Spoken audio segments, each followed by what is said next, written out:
इस छोटी लड़की ने कागज पर एक बिल्ली बनाई। अगले ही पल बिल्ली सच में एक जिंदा जानवर बन गई। रानी को एहसास हुआ कि यह छोटी लड़की आम नहीं है।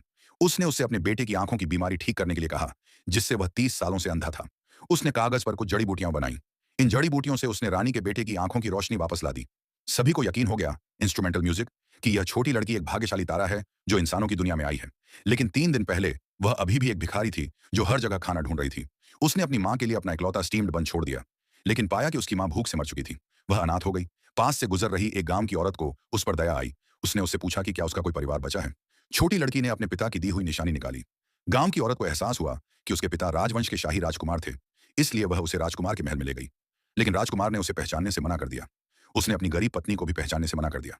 फिर वह अपनी मौजूदा पत्नी और बेटी के साथ चला गया। जो प्यार उसे मिलना चाहिए था वह भी उससे छीन लिया गया। हालांकि गांव की औरत को उसके अनुभव पर दुख हुआ, लेकिन उसके घर में 3 बच्चे थे जिनका पेट पालना था। वह छोटी लड़की को गोद नहीं ले सकती थी। उसने तिल के बीज का एक टुकड़ा छोड़ा और चली गई। उसी पल रीजेंट, जिसके पास दरबार में पूरी ताकत थी, वहां से गुजरा। उसने छोटी लड़की को देखा।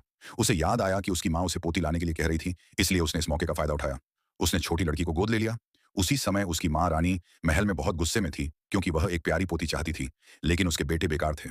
उन सबके पोते थे। ठीक उसी पल रीजेंट छोटी लड़की के साथ अंदर आया। जब रानी ने इसके बारे में सुना तो वह बहुत खुश हुई। उसने तुरंत छोटी लड़की को राजवंश की राजकुमारी घोषित कर दिया। लेकिन रीजेंट को उसकी कोई परवाह नहीं थी। आखिरकार उसका अस्तित्व सिर्फ अपनी मां को खुश करने के लिए था। इस बार एक चित्रकार अपना काम देने आया। यह रानी के मरे हुए पालतू जानवर का बनाया हुआ चित्र था। छोटी लड़की ने देखा कि बिल्ली की एक मूंछ गायब थी, इसलिए उसने पेंट ब्रश से उसे बना दिया। नतीजतन बिल्ली फिर से जिंदा हो गई। सब लोग उसकी खास काबिलियत देखकर हैरान थे। तभी एक सैनिक एक जरूरी रिपोर्ट लेकर आया। दुश्मन ने शहर की दीवार पर हमला कर दिया था। रीजेंट को परेशान देखकर छोटी लड़की ने मुश्किल समय में उनकी मदद करने का फैसला किया।